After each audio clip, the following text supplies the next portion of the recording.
Chacun de ces faisceaux de combustible d'uranium produit suffisamment de chaleur pour générer 1 million de kWh d'électricité. Mais comment obtient-on de l'uranium enrichi? Nous avons visité le plus grand gisement d'uranium de haute qualité au monde et une usine de combustible nucléaire pour découvrir comment l'uranium est extrait de la nature et comment l'un des métaux les plus dangereux de la Terre est traité. L'uranium est un élément métallique qui a été découvert par un chimiste allemand en l'année 1789. L'importance de cette découverte n'a pas été comprise avant 1 siècle et demi plus tard, en 1938, lorsque les scientifiques ont découvert que les atomes d'uranium peuvent être divisés pour produire de l'énergie.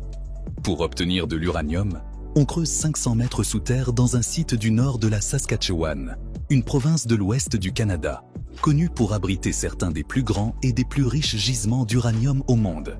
L'uranium extrait est principalement utilisé comme combustible dans les réacteurs nucléaires pour produire de l'électricité. Cette mine est la plus grande source d'uranium de haute qualité au monde. Le minerai d'uranium repose sous une couche de grès saturé d'eau. Pour y accéder, on utilise des forêts en carbure de tungstène. Comme des articulations dans un point, les forêts perçant la roche. Ces premiers trous sont pour les tubes qui extraient la chaleur du sol et la gèlent autour du minerai. Le mineur opère l'équipement à distance, transfère un nouveau morceau de tuyau à la fin du forêt tous les mètres et demi. Pour pénétrer 130 mètres dans la couche de grès, il faut jusqu'à 8 jours pour installer seulement une longueur de tuyau, et il y en a 200. Les tubes sont configurés pour entourer le gisement de minerai. 6 tubes congélateurs stabilisent le sol et convertissent également l'eau souterraine à haute pression en glace pour ne pas interférer avec l'exploitation minière. Une usine de congélation en surface refroidit la saumure de chlorure de calcium à moins 30 degrés Celsius et la distribue à travers les tubes de congélation. La saumure absorbe la chaleur tout en congelant le sol et se refroidit à nouveau au-dessus des gisements d'uranium. Maintenant, ils se préparent à extraire le minerai. Ils utiliseront un forêt pour percer le corps du minerai et faire un trou initial de petit diamètre, appelé trou pilote. Le trou pilote trace le chemin du forêt vers le minerai et crée un point d'entrée pour des équipements miniers plus grands. D'une position surélevée, le forêt perce verticalement la roche pour atteindre un niveau spécifique sous le corps du minerai.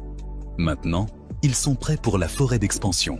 Le forêt soulève le forêt d'expansion par le trou pilote en se dilatant. Un chariot télécommandé récupère la roche. Ce système de télécommande maintient les mineurs à une distance sûre des dangers de chute de roche et minimise également leur exposition à l'uranium radioactif dans le minerai. Comme précaution supplémentaire, ils ventilent continuellement la mine en introduisant de l'air frais toutes les 20 minutes. Dirigé par le levier de commande de l'opérateur, le chariot livre le minerai à un scanner. En mesurant la quantité de radioactivité dans le minerai, le scanner détermine que la teneur en uranium est d'environ 15%. Dans une grande partie du minerai, la teneur en uranium est encore plus élevée, en moyenne autour de 18%, et cela est considéré comme de très haute qualité. Le chariot vide maintenant le minerai dans un conduit. Depuis une salle de contrôle, un opérateur manipule un marteau hydraulique pour broyer le minerai en morceaux. Le minerai broyé est distribué à un moulin qui le moud en une fine poudre. Ensuite, ils ajoutent de l'eau et le transforment en un mélange qu'ils pompent ensuite à la surface. Les camions transportent le mélange d'uranium jusqu'à un moulin à 80 km de distance. Ils s'arrêtent dans une installation de déchargement spéciale. Le support du système de vide est aligné avec le récipient qui contient le réservoir d'uranium. Une fois en position, un tube de vide tombe dans le réservoir et aspire le mélange. Après un lavage et une vérification de la radiation, le camion quitte l'installation. Le minerai sous forme de poudre est traité avec de l'acide pour obtenir de l'uranium. Le mélange d'uranium est introduit dans de grands réservoirs remplis d'acide. L'acide dissout l'uranium, mais pas le reste de la roche. La roche se dépose au fond de ces réservoirs. La solution acide d'uranium coule en avant, laissant les minéraux indésirables derrière. En utilisant une série de réactions chimiques, ils purifient encore l'uranium. Ensuite, ils le chauffent à 850 degrés Celsius. D'abord, ils convertissent l'uranium en gaz pour pouvoir enrichir l'uranium-235, qui est l'isotope nécessaire à la création d'une réaction en chaîne. Ce gaz est introduit dans des centrifugeuses, où les forces centrifuges sont utilisées pour séparer les isotopes d'uranium en fonction de leur masse. L'uranium-235, étant un peu plus léger que l'uranium-238, se concentre davantage au centre de la centrifugeuse, ce qui permet sa séparation. Une fois séparé, il se concentre sur une poudre noire comme le charbon. La poudre d'uranium coule dans des fûts d'acier de 210 litres. Ensuite, les fûts sont envoyés à une usine de traitement de combustible nucléaire. L'uranium passe du noir à un jaune alors qu'il est transformé en trioxyde d'uranium, une forme chimique intermédiaire dans la chaîne de traitement. Ils envoient le trioxyde d'uranium dans des cônes renversés spécialement conçus. À l'arrivée à l'installation, une vanne s'ouvre en bas et la poudre coule dans les tubes transporteurs qui l'amènent à l'usine. À l'intérieur, ils dissolvent la poudre de trioxyde d'uranium dans de l'acide. Un travailleur prend un échantillon pour tester la densité et la chimie et confirme que les deux sont acceptables. Ensuite, ils ajoutent un produit chimique pour convertir l'uranium dissous en solide. Après plus de traitement, le trioxyde d'uranium se transforme en dioxyde d'uranium, la forme chimique requise pour le combustible nucléaire. En centrifugeant le dioxyde d'uranium, les particules de différentes tailles sont mélangées pour en faire un mélange plus homogène. Le traitement chimique a également fait changer la couleur de l'uranium. Il est maintenant une fine poudre noire.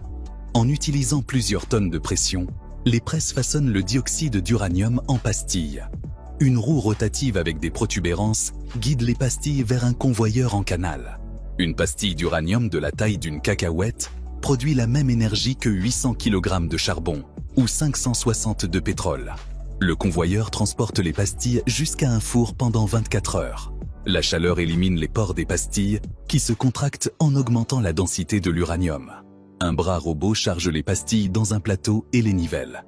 Le convoyeur avance le plateau et un robot place des tubes de combustible en zirconium sur une étagère. Le zirconium est un métal hautement résistant à la chaleur et à la corrosion. Mais les neutrons passeront librement à travers lui pendant la réaction de fission. L'étagère à tubes rencontre le plateau de pastilles entrantes. Un chargeur robotisé pousse la pile de 30 pastilles dans le tube. Les pastilles sont placées dans des tubes métalliques qui sont ensuite assemblés en éléments combustibles qui vont dans le cœur du réacteur. Les tubes passent un par un à une soudeuse automatique qui ferme les extrémités. Le robot suivant récupère la tige de combustible d'uranium complète et la transfère à un dispositif d'assemblage. Après que les tiges ont été soudées et que le paquet a été bouché aux deux extrémités, un robot le transfère à une balance. Cette balance confirme qu'il y a la bonne quantité d'uranium dans le paquet. Avant d'être brûlé dans un réacteur, la quantité de radioactivité émise par les faisceaux de combustible nucléaire est très faible, et ils sont sûrs à manipuler pendant que les travailleurs les préparent pour l'expédition. Ce combustible nucléaire est rempli d'assez d'uranium pour alimenter 100 maisons pendant un an. Le combustible est reçu à la centrale nucléaire, où il sera introduit dans le cœur du réacteur. Dans les réacteurs nucléaires, l'uranium sert de détonateur et fonctionne comme la source d'énergie initiale, de CE qui finit par devenir de l'électricité. Chacun de ces faisceaux de combustible d'uranium produit suffisamment de chaleur pour générer 1 million de kWh d'électricité. Pour qu'ils prennent vie, ils doivent être insérés dans le cœur du réacteur. Les 480 tubes du réacteur peuvent chacun contenir jusqu'à une douzaine de barres de combustible. Et lorsque 5760 barres sont placées, le spectacle commence. La fission nucléaire convertit la matière en énergie qui est libérée sous forme d'énormes quantités de chaleur. Certains des atomes d'uranium qui se trouvent à l'intérieur de ces barres de combustible sont excitables et lorsqu'ils le sont, ils commencent à libérer des neutrons dans toutes les directions. Les petits neutrons peuvent traverser les parois de zirconium des faisceaux de combustible, volant d'un tube à l'autre jusqu'à ce qu'ils heurtent un autre atome d'uranium. Lorsqu'ils le font, l'atome se divise, libère de l'énergie et plus de neutrons, et c'est ainsi qu'une réaction en chaîne nucléaire est obtenue. Mais lorsqu'elle s'accélère trop, elle doit être arrêtée. Sinon, ce que les scientifiques appellent une excursion du réacteur nucléaire se produit. Le réacteur n'est pas seulement scellé entre des murs en béton armé de 2 mètres d'épaisseur, mais il s'éteint également automatiquement si la température monte ou si la pression diminue trop rapidement. La chaleur est utilisée pour transformer l'eau en vapeur, un processus qui est soigneusement contrôlé depuis la salle de contrôle de la centrale.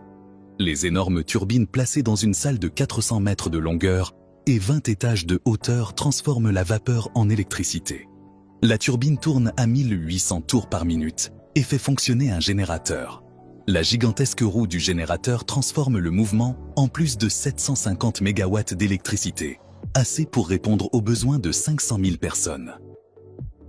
Après environ 1 an dans le cœur, les faisceaux de combustible sont épuisés, mais ils sont également extrêmement chauds et radioactifs. Ils sont si chauds que les barres doivent être stockées dans l'eau pendant 10 ans, avant de pouvoir être éliminés en toute sécurité. Ils sont plongés dans les profondeurs de ce réservoir de 8 mètres de profondeur où se trouvent plus de 700 000 barres de combustible radioactif. Si vous avez apprécié la vidéo, vous pouvez regarder des vidéos similaires en les cliquant sur l'écran. De plus, abonnez-vous à cette chaîne en activant les notifications pour continuer à apprendre.